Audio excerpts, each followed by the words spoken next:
naman ho nagbibilang sa mga kaya nyo at hindi nyo kayang gawin eh.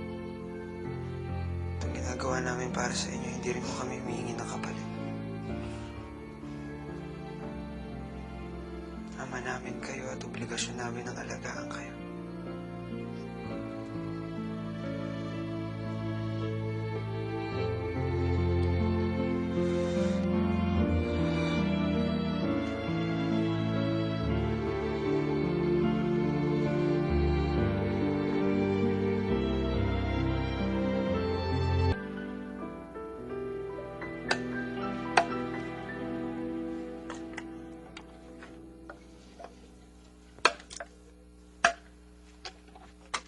Pa, okay lang po kayo? Kaya ko ito, anak. Kaya ko. Sigurado po kayo, wala kayong kailangan. Ayos lang ako, no?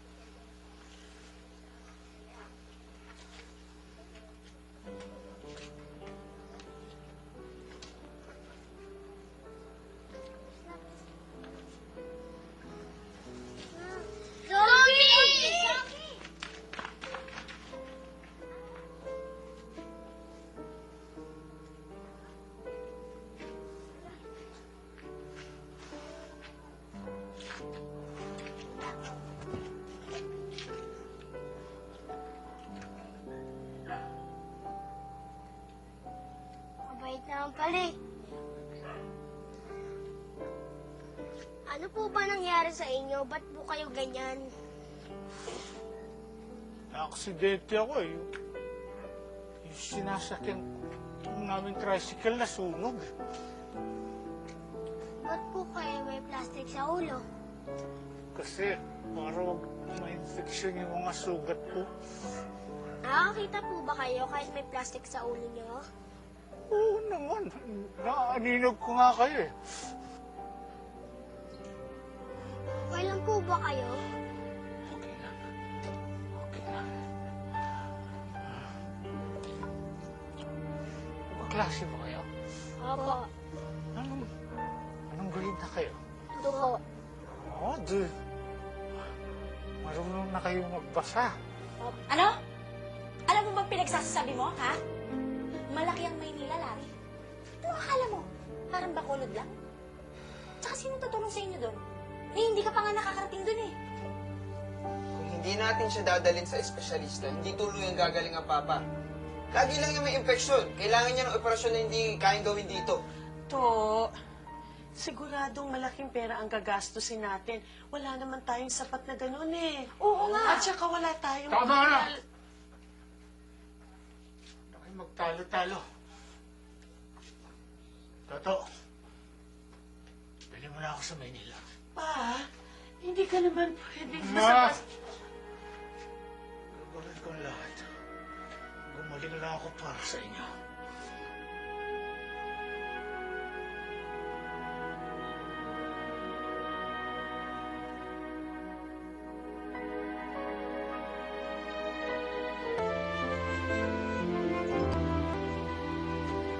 Pa!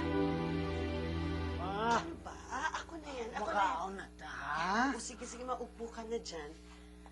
Bakit ka kasi kilos ng kilos? Ma, alam kong pagod ka at gutom ka na. Maghapon ka nagtatrabaho doon sa asyenda.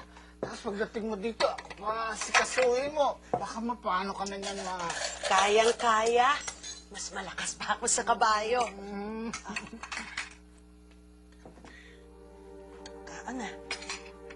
Ako na pa, ako na, ako na.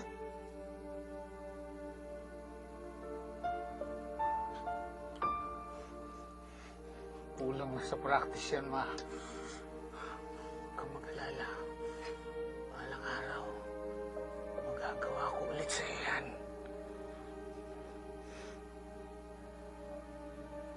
Ma, paano mo ako natitiis?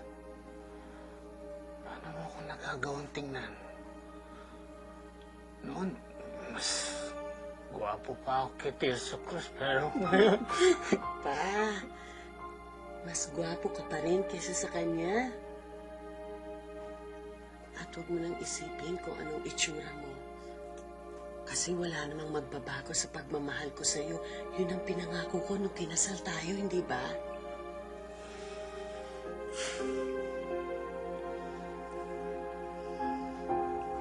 Ma,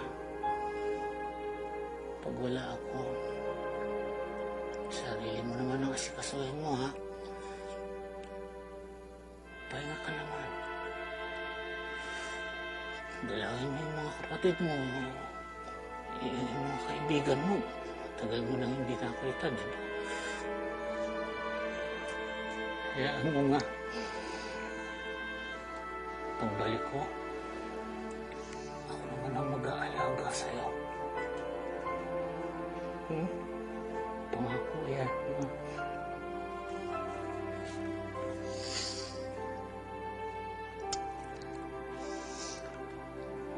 Ma,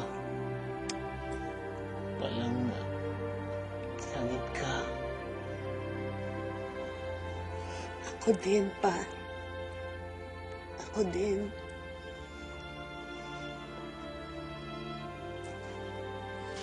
Habang wala ako, huwag kang maglalabas. Ikaw na ang lalaki dito.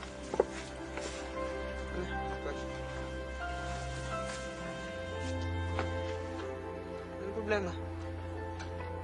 Kuya, nahihiya ako sa inyo eh. Pakiramdam ko. Ang kasalanan. Alam ko naman hindi mo ginusto yun. Ngayon, ang ibibili ko sa'yo, si Mama at si Manang. Nung, hindi kita bibiguin. Pinapangako ko sa'yo. Akong bahala sa kanila.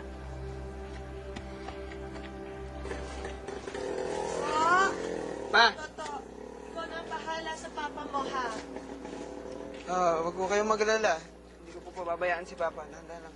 Apa, pagbalik nyo, pag magaling na kayo, pa, hindi ko na kayo iwan. Tsaka mag-aaral na ho ako ng mabuti.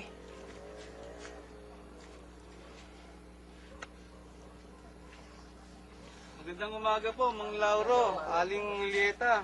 Napagkaisahan po namin magkakapit bahay na bagambag-ambag. Pagpasensya nyo na po itong konting tulong na mayabot namin sa inyo. Pakibuti na mga ito po. Ito po. Salamat. Salamat po. Salamat po. Salamat po. Salamat po. Maraming salamat mo, Kulubor. Maraming salamat, ha? Salamat din po. Mag-iingat po kayo sa biyahe. Salamat. Ingat po kayo. Magaling po kayo brother.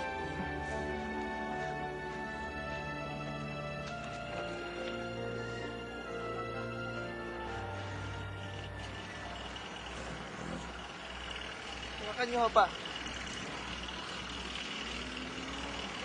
Walang galang na ho. Saan mo yung papuntang PGH? Diyan, yung mga jeep na yan. Diyan.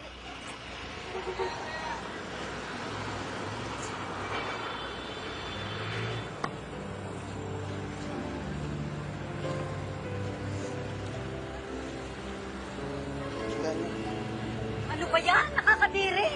Baka makahawa yan na! Uy, miss! Anong sakit ang tatay ko, ha? Anong tinitingin-tingin niyo dyan? Gusto niyo malaman kung ba't siya nagaganito? Dahil tumulong siya, naging mabuti siyang tao! Hayaan mo na sila, anak. Hayaan mo na yung mga yan.